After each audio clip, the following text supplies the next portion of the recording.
The COVID-19 pandemic is in the rear-view mirror, but for many, it has us questioning when the next pandemic could happen and what it could look like. WFXR's Nick Noliff has been researching this and has more on what's being done to prep for the next one. To first understand how to stop a pandemic, you have to understand what it is, and in turn, what an outbreak is. An outbreak is contained to a certain space. So an epidemic is a large number of cases in a confined, larger area, and a pandemic is global. According to the National Institutes of Health, pandemics are becoming more frequent, and this comes with the emergence of more zoonotic diseases. We monitor zoonoses, animal infectious diseases. Are we going to find a virus that the animals have that humans have never seen? And if humans have never seen it, that means our immune system is not adapted to it. Illnesses like Ebola, influenza, Lyme disease, and even COVID are all considered zoonotic in nature. So, how do we prepare for the next pandemic? Well, doctors say monitoring systems are paramount. We have something called syndromic surveillance. So we look at visits to emergency rooms all over the Commonwealth, and our team can see trends of illness. And health officials have a new tool, wastewater monitoring. It had been around but hadn't been developed that much until during the COVID pandemic. And we now are using that much more extensively. To prepare for the next pandemic, medical officials are working together at the local, state, and federal levels. Data gets bumped up from the county level or city level to the state, then to the CDC.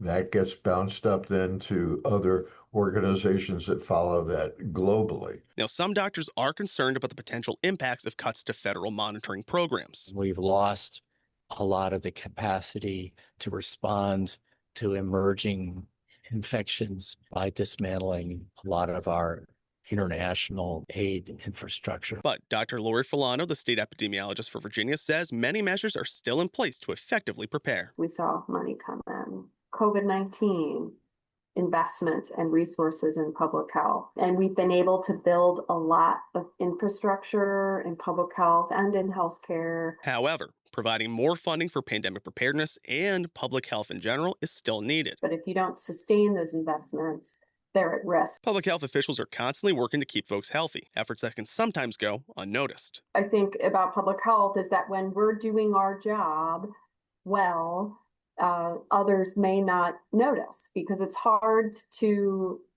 draw attention to, say, the absence of disease.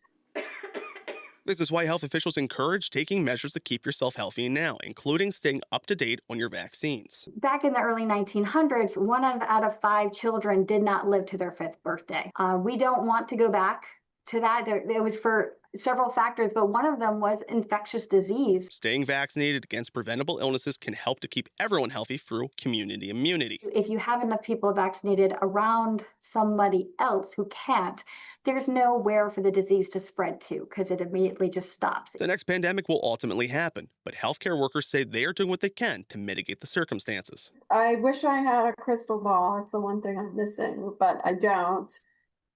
So we do our best to maintain a state of readiness and preparedness so we can quickly respond. Speaking with the Virginia Department of Health, officials are more than willing to talk to people about concerns.